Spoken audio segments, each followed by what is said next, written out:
চোখ রাখবো আবহাওয়ার খবরে। মকর সংক্রান্তি এবং মাঘের শুরুতে জাকিয়ে শীতের পূর্বাভাস দিল আবহাওয়া দপ্তর। সরাসরি কথা বলবো হিন্দোল দিয়ে, আমাদের সঙ্গে রয়েছে হিন্দোল। আগামী কয়েকদিন আবহাওয়া নিয়ে কি বলছে আবহাওয়া দপ্তর? দেখো, আলিপুর আবহাওয়া দপ্তর যেটা জানিয়েছে যে আগামী কয়েকদিন কিন্তু জাঁকিয়ে শীত থাকবে এবং তুমি জানোই যে বেশ কয়েকদিন ধরে কিন্তু শৈত্যপ্রবাহ কিন্তু বিভিন্ন জায়গায় চলেছিল। মাঝখানে কি খানিকটা তাপমাত্রা বাড়লেও আবারও কিন্তু জাঁকিয়ে শীত পড়ার পূর্বাভাস দিয়ে রেখেছে আলিপুর আবহাওয়া দপ্তর। বর্তমানে আমি রয়েছি দক্ষিণ চব্বিশ পরগনার গঙ্গাসাগর সাগর মেলায়। তুমি দেখতে পাচ্ছ যে সাগর মেলার যে ভিড়, ক্যামেরা পার্সন ভগবান শাহকে বলবো দেখাতে যে ইতিমধ্যেই কিন্তু বহু মানুষ দূর দূরান্ত থেকে, দেশের বিভিন্ন প্রান্ত থেকে ভিড় জমাতে শুরু করেছেন এবং এই মকর সংক্রান্তির স্নান 14 তারিখ বেলা 1:19 শুরু হবে এবং যা কিন্তু চলবে 15 তারিখ দুপুর 1:19 পর্যন্ত। এবং এই যে পুণ্য স্নান, সেই পুণ্য স্নানের আগেই কিন্তু দূর দূরান্ত থেকে মানুষজন ভিড় জমাতে শুরু করেছেন এবং গতকালই রাজ্য সরকারের তরফ থেকে যেটা বলা হয়েছে যে 1 তারিখ থেকে 12 তারিখ পর্যন্ত মোট 45 লক্ষ লোক গঙ্গাসাগর মেলা প্রাঙ্গণে চলে এসেছেন। একদিকে আলিপুর আবহাওয়া দপ্তরের যে বার্তা যে জাঁকিয়ে শীত পড়বে, অর্থাৎ কিনা শীতের আমেজ যেমন গ্রহণ করতে পারবে মানুষজন, তার পাশাপাশি পুণ্যার্থীরা তারাও কিন্তু ভিড় জমাতে শুরু করেছেন গঙ্গাসাগর মেলা প্রাঙ্গণে। সেই ছবি কিন্তু এখনো স্পষ্টভাবে উঠে আসছে। ধন্যবাদ সৌমেন। ভোটের আগে ডিজিটাল ময়দানেও শুরু হয়ে গেছে লড়াই। সোমবার তৃণমূলের ডিজিটাল যোদ্ধাদের নিয়ে কনক্লেভ করলেন অভিষেক বন্দ্যোপাধ্যায়। বেঁধে দিলেন ভোটের সুর। সোশ্যাল মিডিয়ায় প্রচার যুদ্ধে সমানে সমানে টক্কর দিতে তৈরি বিজেপি, সিপিএমও। রাজ্যে এসআইআর ঘিরে রাজনৈতিক চাপানোতর চরমে। এরই মধ্যে শুরু হয়ে গেছে ভোটের ওয়ার্ম আপ। শুধু মাঠে ময়দানে নয়, এখন সোশ্যাল মিডিয়াতেও পুরো দস্তুর প্রচার যুদ্ধ চলে। বিরোধীদের টেক্কা দিতে গত বছর অক্টোবরে আমি বাংলার ডিজিটাল যোদ্ধা নামে ওয়েবসাইট লঞ্চ করেন অভিষেক বন্দ্যোপাধ্যায়। এবার ভোটের মুখে ডিজিটাল যোদ্ধাদের নিয়ে কনক্লেভ করলেন তিনি। টাইমলাইন বেঁধে ঠিক করে দিলেন ভোটের টাস্ক। দুদিন পর 15 তারিখ থেকে আগামী 5 দিন আপনারা কিভাবে সোশ্যাল মিডিয়ায় লড়বেন, 5 দিনের প্ল্যান যেন সবার কাছে থাকে। 100 দিন সময় থাকলে এরকম 20 বার প্ল্যান তৈরি করে আগামী 100 দিনের আমাদের টাইমলাইন আমাদের সবাইকে তৈরি করতে হবে, যে প্রত্যেক ঘন্টায় প্রত্যেক জায়গায় গিয়ে যেখানে আমাদের বিরুদ্ধে পোস্ট করা হচ্ছে, আমাদের ছোট করে দেখানো হচ্ছে। কোন পোস্টে বিজেপির নেতারা গিয়ে পোস্ট করছে, বিজেপির কর্মীরা গিয়ে পোস্ট করছে, টাকা ছড়াচ্ছে, অর্থবল বনাম জেদের লড়াই। অতি জেদ ভালো নয়। জেদে মানুষের, অন্যায় জেদে মানুষের মৃত্যুই হয়। কিসের যোদ্ধা আমি জানি না। হ্যাঁ, আমরা ডিজিটাল যোদ্ধায় বিশ্বাস করি না। আমরা বিশ্বাস করি ভারতীয় জনতা পার্টির কর্মীরা তারা প্রত্যেকে ফিজিক্যাল যোদ্ধা। নিশ্চয়ই ডিজিটাল প্ল্যাটফর্ম ইউজ করবো। তো যোদ্ধা পদ্ধতি বড় বড় ভাষণ বাতেলা। মিলন মেলার মঞ্চ থেকে ফের বিজেপিকে চ্যালেঞ্জ করেন অভিষেক বন্দ্যোপাধ্যায়। আজকে বলছি, এসআইআর হোক আর এফআইআর হোক, ইডি হোক বা সিবিআই হোক, জিতবে তো তৃণমূল। আর তোমাদের 50-এর নিচে নামাবো, 50-এর নিচে।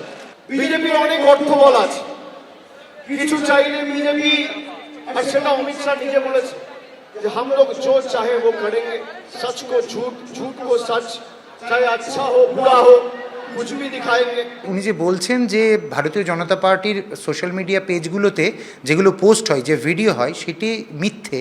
উনি যদি পারেন প্রমাণ করুন, কোর্টে যান।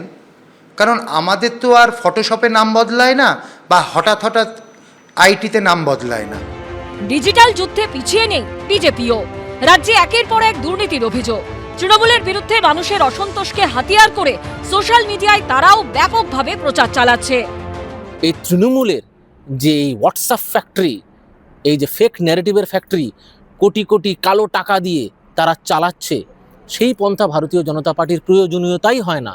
তার কারণ ভারতীয় জনতা পার্টির সাধারণ কর্মীরাই সাইবার যোদ্ধা হয়ে 365 দিন বাস্তবটাকে তুলে ধরে। 26-এর ভোটের আগে কোমর বেঁধে নেমেছে আলিমুদ্দিনের আইটি সেলও। তবে ফেসবুকে লাইক শেয়ারের বন্যা বইলেও ভোটযন্ত্রে কি প্রভাব পড়বে? এই নাটকবাজির কায়দা, নানান চিত্রনাট্য তৈরি করে করে চলা, এটা অপোজিশন করতে পারে, তৃণমূল বিজেপিরা করতে পারে, কিন্তু আমরা সত্য কথাটা মানুষের কাছে, ফ্যাক্টস অবজেক্টিভলি মানুষের কাছে পৌঁছক, এটা আমরা চাই। সোশ্যাল মিডিয়ার অ্যালগোরিদম কে চালায়? চালায় হচ্ছে বিদেশি শক্তি। সুতরাং বিদেশি, আমরা যদি মনে করি যে সোশ্যাল মিডিয়ার উপর দাঁড়িয়ে ইলেকশন জিতবো, তাহলে কিন্তু আমরা নিজেদের এই ইলেকশন জেতা হারাটা বিদেশি শক্তির হাতে অনেকটাই তুলে দিচ্ছি।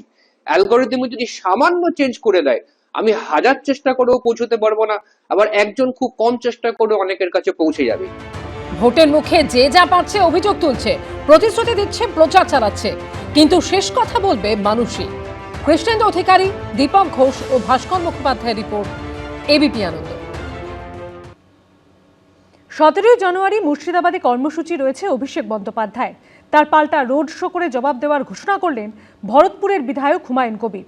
পাশাপাশি 1 ফেব্রুয়ারি ব্রিগেডে 10 লক্ষ জমায়েতের হুঙ্কার ছাড়লেন সাসপেন্ডেড তৃণমূল নেতা। ওপেন চ্যালেঞ্জ ও মুর্শিদাবাদের যেখানে সভা করবে তার 48 ঘন্টার মধ্যে পাল্টা সভা করে করে ওকে ঘরে ঢোকাবো। নাটকীয়ভাবে তৃণমূল কংগ্রেস থেকে সাসপেন্ডের পর মুর্শিদাবাদের বাবরি মসজিদের শিলান্যাস, তারপর জনতা উন্নয়ন পার্টি নামে নতুন দল তৈরি করে বিধানসভা ভোটের মুখে রাজ্য রাজনীতিতে হইচই ফেলে দিয়েছেন ভরতপুরের বিধায়ক হুমায়ুন কবির। এবার সরাসরি অভিষেক বন্দ্যোপাধ্যায়কে নিশানা করলেন সাসপেন্ডেড তৃণমূল নেতা। আরো গরিবের রক্ত চুষে খায়, হুমায়ুন কবিরের খাড়ায় পড়ে তাকে বেলডাঙ্গায় রোড শো করতে আসতে হচ্ছে। ও যে রোড শো করবে, 10,000 লোক হবে, আমারও ড্রোন ক্যামেরা ঘুরবে, আর 19 তারিখে তার জবাব ওই বেলডাঙ্গা থেকে আমি রোড শো করব। Open challenge. সভা যার ইচ্ছা করবে, সে মাঠে করবে না, ঘাটে করবে না, জলে করবে, কোথায় আমরা জানি না, যার যেখানে ইচ্ছা হবে সভা করবে। আমাদের মানুষের পাশে থেকে এসআইআর এর ক্যাম্পে থেকে মানুষকে সহযোগিতা করাটা হচ্ছে আমাদের এই মুহূর্তে সবচেয়ে বড় কাজ, এবং 15 বছরের উন্নয়নকে সামনে রেখে মানুষের ঘরে ঘরে উন্নয়ন কি হয়েছে বোঝানোটা এই মুহূর্তে আমাদের কাজ। সেই কাজটাই আমরা করে যাচ্ছি। এর আগে নাম না করে আক্রমণ শানিয়েছিলেন অভিষেক বন্দ্যোপাধ্যায়, পাল্টা জবাব দিয়েছেন হুমায়ুন কবির। आप मंदिर बनाइए, मस्जिद बनाइए, गुरुद्वारा बनाइए, चर्च बनाइए, राजनीति छोड़ दीजिए। তো অভিষেক বন্দ্যোপাধ্যায়কে আমাকে নিদান দেওয়ার আগে ওনার পিসিকে বলুন যে 2026 সালের নির্বাচনে তিনি ভবানীপুর বা নন্দীগ্রাম কোথাও কন্টেস্ট করবেন না, এবং যে সাদের জগন্নাথ ধাম করেছে 100 বিঘি জায়গা, সরকারি জায়গায় 400 কোটি টাকা খরচ করে আপনার আমার সকলের ট্যাক্সের টাকায়, ওইখানে গিয়ে হরিনাম করতে বলুন মমতা ব্যানার্জিকে, ওনার পিসিকে নিদান দেন। তাহলে আমি জেওপির চেয়ারম্যান পদ অন্য কাউকে তুলে দিয়ে আমিও মক্কায় যাব, হজ করে এসে বাবরি মসজিদ গঠন করে ওখানে নামাজ পড়ব। নতুন দল ঘোষণা করেছেন 1 মাসও হয়নি, তার মধ্যেই বিধানসভা ভোটের মুখে 1 ফেব্রুয়ারি ব্রিগেড সমাবেশে ডাক দিয়েছেন হুমায়ুন কবির। আমার টার্গেট 10 লাখ। পুলিশের সঙ্গে যোগসাজশ করে যারা তোলে তারা আমাকে গো ব্যাক বলছে, বিজেপির বি টিম বলছে। আগামী নির্বাচনের ময়দানে যখন হুমায়ুন কবির 294টা আসনে না হলেও 182টা আসনে যেদিন প্রতিদিন প্রচারে যাবে, সেদিন এইসব কে বি টিম আর কে এ টিম আর কে সি টিম তার প্রমাণ মানুষের কাছে তুলে। এ নিয়ে কটাক্ষ ছুড়ে দিয়েছে সিপিএম। হুমায়ুন কবির 183টা আসনে লড়বেন, তো বাকি 111টা ছেড়ে রাখছেন কেন? 294টা আসন। ওনার যা বাজার গরম আছে এখন, পিছনে যার যার সাপোর্ট তিনি পাচ্ছেনই। বিজেপি তৃণমূল সবাই মিলিয়েই চায় ভোটের ভাগাভাগির খেলা হোক। 294টা আসনে দাঁড়ান না, অসুবিধা কি আছে? যে কোনো জায়গাতে দাঁড়াবার রাইট ভোটারের আছে। সোমবার নদিয়ার কালীগঞ্জে নতুন পার্টি অফিসের উদ্বোধন করেন জনতা উন্নয়ন পার্টির চেয়ারম্যান হুমায়ুন কবির। প্রদ্যুৎ সরকার, রাজীব চৌধুরী ও উজ্জ্বল মুখোপাধ্যায়ের রিপোর্ট, এবিপি আনন্দ। এবিপি আনন্দ, এগিয়ে থাকে, এগিয়ে রাখে।